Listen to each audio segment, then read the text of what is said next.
In the previous class we have discussed about the topic interphase. हमने बात की है that cell cycle includes two stages. एक होता है interphase और एक होता है M phase. तो interphase जो duration था that was about 75 to 95% of the cell cycle. It occurs in this interphase itself. मतलब बाकी पूरा जो cell cycle का duration है उसमें से मैक्सिमम ड्यूरेशन इंटरफेस का रहता है, विच वॉज सब divided into G1, S and G2 stages. तो G1 में नेसेसरी प्रोटीन्स और एनर्जी सोर्सेस सिंथेसाइज हो जाते हैं for the S phase. S phase में क्रोमोसोम्स जो होते हैं उनका डुप्लीकेशन हो जाता है, मतलब जेनेटिक मटेरियल का डुप्लीकेशन होता है, क्रोमोसोम्स डबल नहीं होते. अगर 23 पेयर्स ऑफ क्रोमोसोम्स हैं तो even after the end of S phase 23 pairs of chromosomes ही रहेंगे. The difference will be that there will be chromosomes with one chromatid in G1 phase and two chromatids in S phase. मतलब सिर्फ क्या increase हो रहा है, DNA material increase हो रहा है, मतलब क्रोमेटिड्स इंक्रीज हो रहे हैं, not the number of chromosomes. Even in the S phase, another thing that happens is the duplication of centrosome. जो सेंट्रोसोम ऑर्गेनल था, जो सेल डिवीजन के लिए पर्टिकुलरली था, वो ऑर्गेनल भी डुप्लीकेट हो जाता है और 2 pairs of centrioles बन जाएंगे. Instead of 1 pair of centriole, there will be 2 pairs of centriole within the cell. All the organelles have already replicated in G1 phase and some of the organelles will even duplicate in the G2 phase. G2 was the phase which was gap 2 phase, in which there will be synthesis of RNA and proteins required for the M phase. Proteins like tubulin, which make up microtubules, these proteins are synthesized during the G2 phase. And once it crosses the G2 phase, now it will be entering into the main phase of the division, which is the M phase.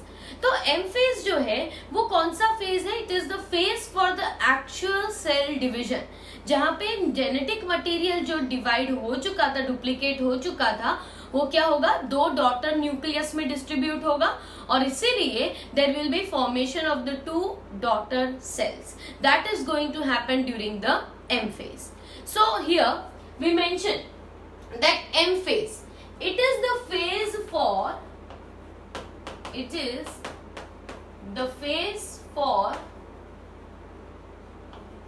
actual cell division.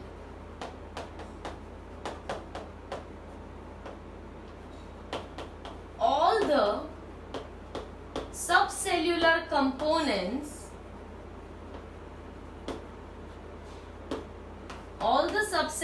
components have already duplicated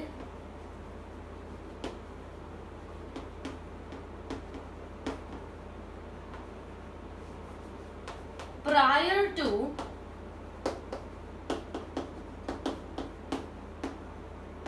M phase. क्या लिखा है यहाँ पे?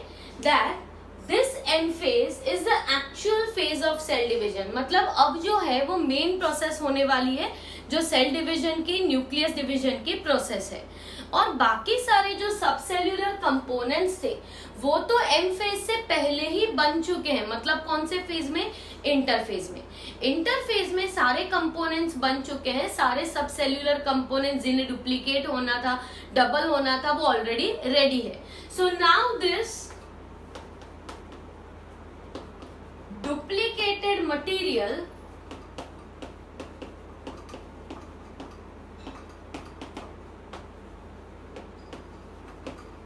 is to be distributed in the newly formed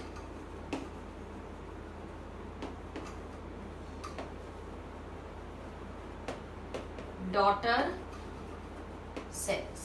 तो जो भी components duplicate हो चुके हैं, whether it is cytoplasmic components, whether it is organelles और whether it is genetic material, ये सारे जो कंपोनेंट्स हैं अब उनका चांस है to get distributed into the 2 daughter cells. मतलब जो दो नए सेल्स बनेंगे उनमें ये सारे कंपोनेंट्स जो है वो एंटर हो जाएंगे. इसीलिए हम ऐसा कहते हैं कि कंपोनेंट्स का डुप्लीकेशन बहुत ही ज्यादा एसेंशियल होता है.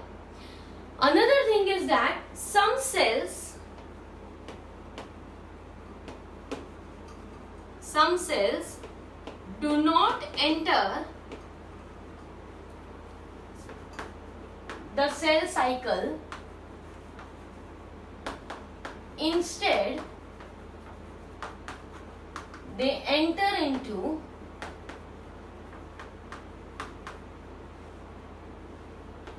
G0 state, which is called as the quiescent state.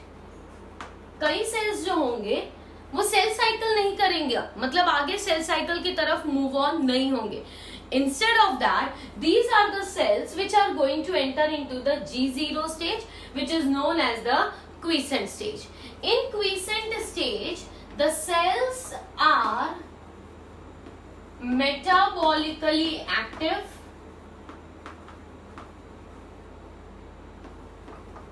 Cells are going to be metabolically active, and these cells will undergo growth and differentiation. These cells will undergo growth and differentiation. मतलब जो cell होगा वो जब G0 stage में enter हो जाता है तो ऐसा नहीं है कि cell becomes dead. However cell अब सेल साइकिल में एंटर नहीं होने वाला, मतलब आगे का डिवीजन फेजेस जो है वो नहीं करने वाला, पर सेल क्या करेगा? The cell will undergo the growth and it will undergo differentiation. Differentiation मतलब it will attain a specific function. Attain a specific function. जैसे कि हमने लास्ट लेक्चर में बात की थी अबाउट द नर्व सेल. जो नर्व सेल होता है वो सेल साइकिल को लीव करके G0 स्टेज में एंटर हो जाता है.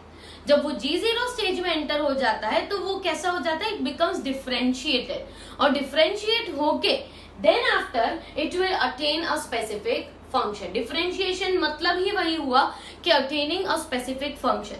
स्टूडेंट्स, आपको शायद पहले पता होगा कि तीन तरह के सेल्स होते हैं. एक होते हैं अनडिफरेंशिएटेड सेल्स, एक होते हैं डिफरेंशिएटेड सेल्स, एक होते हैं de differentiated cells. Undifferentiated cells मतलब सेल जिनका कोई फेट फिक्स नहीं होता. जैसे कि मेरिस्टेमेटिक सेल जो होते हैं प्लांट में, तो मेरिस्टेमेटिक सेल में से रूट भी बन सकता है, शूट भी बन सकता है, फ्लावर भी बन सकता है. Means its function, its fate is not decided. Its function is only one, that is to undergo cell division. वैसे सेल्स होते हैं अनडिफरेंशिएटेड. और डिफरेंशिएटेड मतलब जब वो डिफरेंशिएट होके स्पेसिफिक फंक्शन ही करता है तब उसे कहा जाता है डिफरेंशिएटेड. जैसे कि यहाँ पे नर्व सेल का फंक्शन क्या है? Transmission, conduction of the nerve impulse. Nerve impulse को कैरी करेगा from brain to several parts of the body. तो वो एक स्पेसिफिक फंक्शन है allocated to the nerve cell and not with any other random cell of the body. So such type of differentiation will occur but later on. मतलब G0 stage में cells will remain metabolically active. Later on, these cells will undergo growth, they will undergo differentiation, and they may attain a specific function. Such cells will be known to undergo the G0 stage. Okay. दूसरा के lack of mitogens and energy-rich substances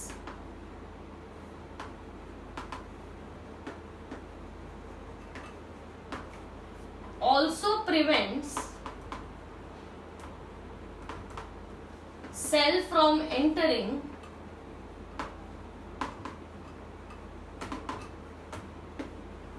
cell cycle. मतलब cells जो होते हैं उन्हें दो essential चीजों की जरूरत है. एक तो G1S और G2 में जो कंपोनेंट्स बन रहे हैं वो तो चाहिए ही, पर उसके अलावा हमने बात की थी दैट एनर्जी रिच सोर्सेस मतलब ATP. अगर एनर्जी रिच सोर्सेज नहीं अवेलेबल है तो सेल साइकिल नहीं हो सकता, क्योंकि M phase is also very energy demanding phase. Chromosomes की मूवमेंट, क्रोमोसोम्स के कंडेंसेशन, ये सारे जो प्रोसेसेस M फेज में होने वाले हैं, इन सबको एनर्जी की बहुत ज्यादा जरूरत होती है. तो अगर एनर्जी रिच सोर्सेज ना बने हो तो भी सेल G0 स्टेज में टेम्पररीली चला जाता है और सेल साइकिल में नहीं जाता. Along with this, there is requirement one more substance which is called mitogens. Mitogens are the substances which enables or triggers the cell to move to cell division. Mitogens ऐसे substances होते हैं that triggers the cell to undergo cell division. I am writing over here what are mitogens. Mitogens are the substances that triggers the cell to move forward in cell cycle. For example, बहुत ही common example है plants में जिसे कहते हैं cytokinin. Cytokinin एक ऐसा hormone है जो ग्रोथ प्रमोटिंग हार्मोन है, सेल डिवीजन प्रमोटिंग हार्मोन है. अगर साइटोकाइनिन का इनअवेबिलिटी है प्लांट सेल्स के अंदर तो साइटोकाइनिन के एब्सेंस में सेल डिवीजन का प्रोसेस स्टॉप हो जाता है. तो माइटोजेंस ऐसे ही सब्सटेंसेस है. अगर माइटोजेंस जो है वो सेल डिवीजन को ट्रिगर करते हैं. अगर माइटोजेंस प्रेजेंट नहीं है तो सेल डिवीजन आगे होगा नहीं और सेल साइकिल स्टॉप हो जाएगी. ऐसे भी केसेस में cell are considered to go permanent in the G0 stage. If mitogens are not available for a long time and energy rich sources are not available, in that case also the cell can undergo the G0 stage, that is the resting stage or the quiescent stage. तो ये हमने बात कर ली G0 stage के बारे में और हमने ये भी बात कर ली कि एम फेज में क्या होने वाला है. तो अब हम आगे बात करते हैं that what are the phases of M phase. तो M phase जो है M phase that is going to include both karyokinesis and cytokinesis. Karyokinesis is the division of nucleus and cytokinesis is division of cytoplasm or you can say protoplasm. जब हम M phase की बात करते हैं तो M phase जो होगा उसमें दोनों चीजें इंक्लूड होंगी. कैरियोकाइनेसिस जिसमें न्यूक्लियस डिवाइड होता है और साइटोकाइनेसिस जिसमें सेल का मतलब प्रोटोप्लाज्म जो होता है वो डिस्ट्रीब्यूट होता है. ऑब्वियस है पहले क्या डिवाइड होगा, न्यूक्लियस. मतलब एक ही सेल के अंदर पहले दो न्यूक्लियस बनेंगे और फिर क्या होगा कि उनका जो साइटोप्लाज्म है वो भी अलग हो जाएगा and therefore there will be formation of two daughter cells. Daughter cells बनाने के लिए कैरियोकाइनेसिस भी इंपॉर्टेंट है और फिर साइटोकाइनेसिस इंपॉर्टेंट है. तो M phase is subdivided into major stages which is जो पहले कैरियोकाइनेसिस के स्टेज है मतलब न्यूक्लियर डिवीजन. जो हम पहले बात कर रहे हैं 4 स्टेजेस की वो न्यूक्लियस के डिवीजन के स्टेजेस हैं. दैट इज कैरियोकाइनेसिस के स्टेजेस हैं and these are the prophase, the metaphase, anaphase and telophase. Prophase, metaphase, anaphase and telophase. तो अब हम इसकी बात करेंगे पर उसके पहले देखेंगे कि ऐसे ऑर्गेनिजम्स होते हैं जिनमें ये प्रॉपर डिवीजन नहीं होता, एक अलग तरह का डिवीजन भी होता है.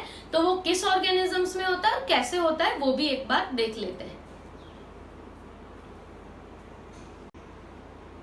तो स्टूडेंट्स अभी हमने बात की दैट एम फेज मतलब the main phase of the cell division.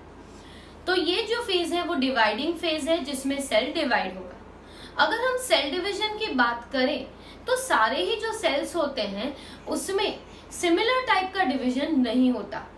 Different cells have different types of cell division methods.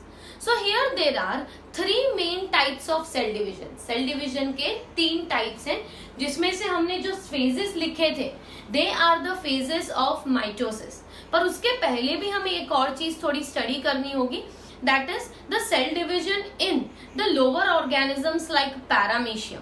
उनमें किस तरह का सेल डिवीजन होता है, क्या उनमें भी माइटोसिस होता है या उनमें भी अलग तरह का सेल डिवीजन मेथड है, इसके बारे में पहले थोड़ी बात कर लेते हैं। तो सेल डिवीजन जो है, मतलब सेल डिवीजन जब हम बात कर रहे हैं तो हम दोनों की बात कर रहे हैं, न्यूक्लियस का भी डिवीजन और सेल का भी division, because cell division will not occur without nuclear division. तो पहले कैरियोकाइनेसिस होगा, फिर साइटोकाइनेसिस होगा, ये हमें मान के ही चलना है। तो सबसे पहले there are 3 types of cell division methods. पहली मेथड को कहा जाता है एमाइटोसिस, दूसरी मेथड को कहा जाता है mitosis, and the third method is known as the meiosis. मतलब जब हम एमफेज, मतलब जब हम सेल डिवीजन की बात करते हैं तो वो डिवीजन 3 तरह का हो सकता है, एमाइटोसिस, माइटोसिस एंड मियोसिस। हम पहले ब्रीफ में देख लेते हैं, क्योंकि अभी हमें सिर्फ एमाइटोसिस और माइटोसिस स्टडी करना है। Meiosis we will take it on later part of this chapter. Amitosis, amitosis एक ऐसा डिवीजन है जो लोअर ऑर्गेनिजम्स जैसे कि पैरामीशियम में होता है। इन ऑर्गेनिजम्स के अंदर 2 न्यूक्लियस होते हैं पैरामीशियम में, तो उनका जो एक न्यूक्लियस होता है that undergoes the amitotic type of division. इस डिवीजन में जेनेटिक मटेरियल इक्वल अमाउंट में डिवाइड नहीं होता, मतलब जब एक में से 2 डॉटर न्यूक्लियस बनते हैं तो दोनों डॉटर न्यूक्लियस में the amount of genetic material that is present is random and it is not very accurate. इस तरह का डिवीजन होता है एमाइटोसिस। माइटोसिस जब हम वर्ड बोलते हैं उसका मतलब है इक्वेशनल डिवीजन, मतलब जो 2 न्यू डॉटर सेल्स बने हैं they will get the same amount of genetic material as present in parent cell. Listen my words very carefully. Amitosis is random division of genetic material, whereas mitosis is equational division. The amount of genetic material in the daughter cells is exactly same as the one present in the parental cell. मतलब parental cell में अगर 23 pairs of chromosomes हैं तो daughter cell में भी 23 pairs of chromosomes होंगे। This is for which case mitosis. समझ रहे हैं, अगर 23 पेयर्स हैं पेरेंटल सेल में तो उसमें से 2 जो नए सेल्स बनेंगे वो दोनों सेल्स में क्या होंगे, 23 पेयर्स डिवाइड होंगे। Is it clear? मतलब इसमें भी 23 पेयर्स होंगे, इसमें भी 23 पेयर्स होंगे, और पेरेंटल सेल में तो 23 पेयर्स हैं ही। सेम वे अगर हम मियोसिस की बात करें तो मियोसिस को रिडक्शनल डिवीजन कहा जाता है, इसीलिए क्योंकि यहाँ पे द नंबर और amount of genetic material in daughter cell is half of the genetic material present in parental cell। मतलब अगर हम सिंपल टर्म्स में देखने जाए तो 23 पेयर्स हैं, तो माइटोसिस का मतलब क्या हुआ कि दोनों जो डॉटर सेल्स बने उनमें 23 पेयर है, ये हुआ माइटोसिस। पेरेंटल सेल में जितना जेनेटिक मटेरियल है उतना ही जेनेटिक मटेरियल डॉटर सेल्स में है। पर अगर हम मियोसिस की बात कर रहे हैं तो मियोसिस का मतलब क्या हुआ कि पेरेंटल सेल में 23 पेयर हैं, पर डॉटर सेल्स में सिर्फ कितने क्रोमोसोम्स हैं, 23, नॉट 23 पेयर्स। मतलब क्या हुआ, रिड्यूस हो गया टू हाफ। यहाँ पे कितने क्रोमोसोम्स हैं, 46 क्रोमोसोम्स हैं, जबकि यहाँ पे 23, यहाँ पे 23। तो ये कौन से सेल्स में होता होगा, ये कौन से सेल्स में होता है?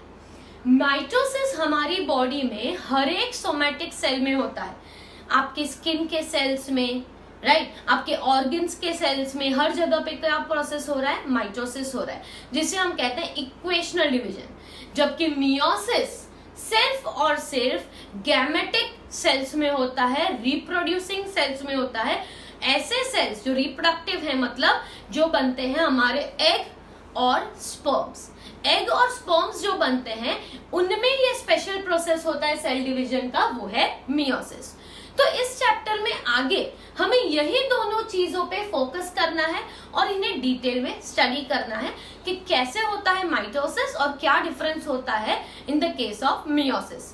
तो अभी हम पहले बात कर लेते हैं एमाइटोसिस प्रोसेस की।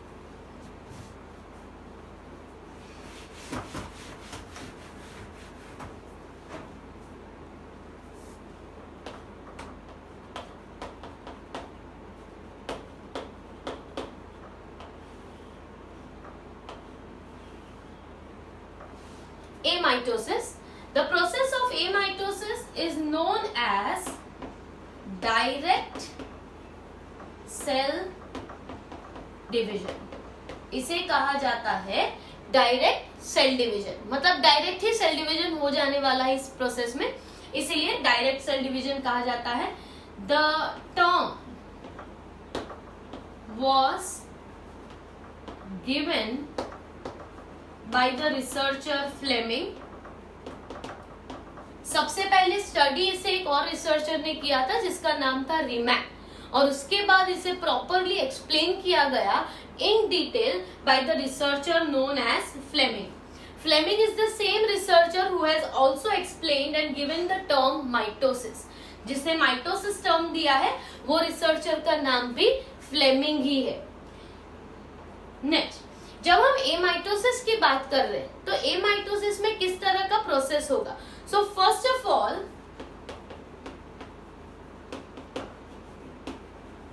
The nucleus gets elongated.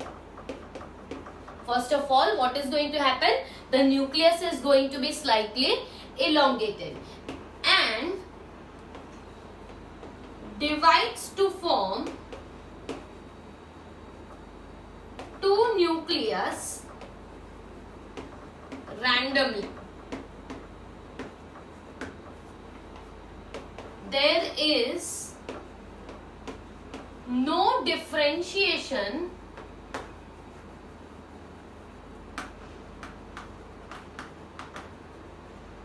of chromosomes and spindle fibers.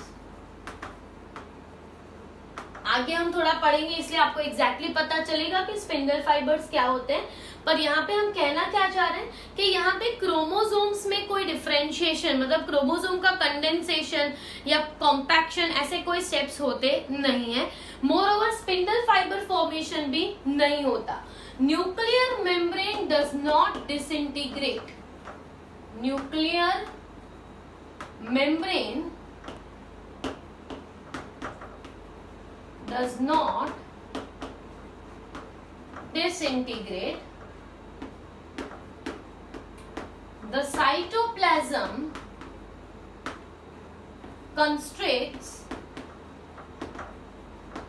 centripetally and forms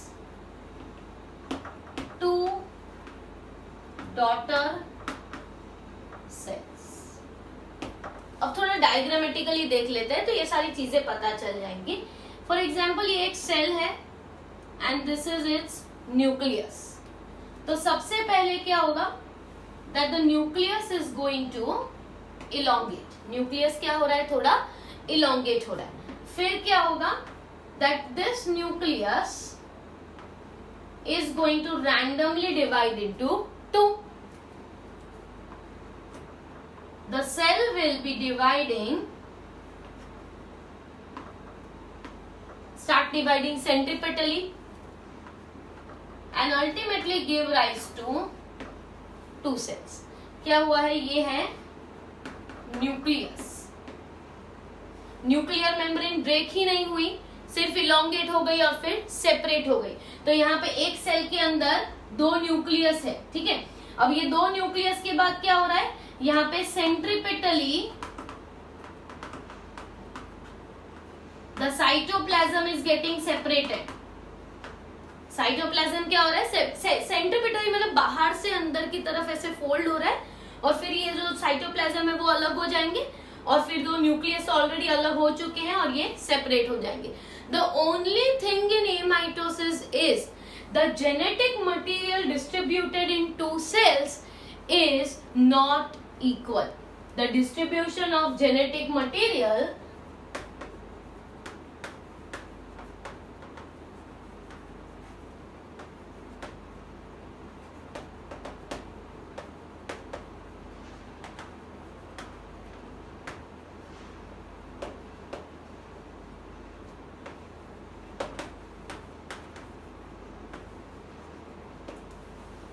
ठीक है, तो फर्स्ट स्टेप क्या हुआ, the nucleus gets elongated, nucleus थोड़ा इलोंगेट हो गया, it divides to form 2 nucleus randomly, elongate होता गया और 2 न्यूक्लियस बन गए। There is no differentiation of chromosome and spindle fiber, कोई क्रोमोसोम कंडेंस नहीं हो रहे, कोई स्पिंडल फाइबर्स बन नहीं रहे, कोई सेंट्रियोल का रोल नहीं है, सेंट्रियोल है ही नहीं, सेंट्रियोल का कोई रोल भी नहीं है। Nuclear membrane does not disintegrate, nuclear membrane कभी भी डिसइंटीग्रेट होती नहीं है। ये इसीलिए पॉइंट लिखा है क्योंकि माइटोसिस और मियोसिस दोनों में न्यूक्लियर मेम्ब्रेन डिसइंटीग्रेट होती है, इसीलिए यहाँ पे मेंशन किया गया है that it does not disintegrate. Cytoplasm जो है वो बाहर से कंस्ट्रिक्ट होता जाएगा, कंस्ट्रिक्ट हो जाएगा and then after it will separate to form the 2 daughter cells. The only thing is that the genetic material जो डिवाइड होता है 2 सेल्स में वो कैसा है, इक्वल नहीं होता, रैंडम होता है। It takes place, for example it takes place in mega nucleus of paramecium. अभी मैंने कहा कि पैरामीशियम में 2 न्यूक्लियस होते हैं, एक मेगा न्यूक्लियस एक मैक्रो न्यूक्लियस, उसमें से एक ऐसा न्यूक्लियस है जिसमें इस तरह का डिवीजन होता है, एमाइटोसिस टाइप का। Even in some of the protozoans, दूसरे प्रोटोजोअन्स के अंदर भी एमाइटोसिस टाइप ऑफ डिवीजन होता है। फिर हम आगे बात करते हैं about the mitotic type of cell division. However हम mitotic type of cell division के बारे में डिस्कस तो नेक्स्ट लेक्चर में करने वाले हैं, पर अभी सिर्फ ब्रीफली बता दूं कि माइटोसिस कैसा डिवीजन है, इक्वेशनल डिवीजन, मतलब the amount of genetic material in parental cell and in the daughter cell is going to remain same, which does not happen in amitosis। तो आज के लिए एमाइटोसिस टॉपिक आप समझ लीजिए। Next we will talk about mitosis and the phases, prophase, metaphase, anaphase and telophase.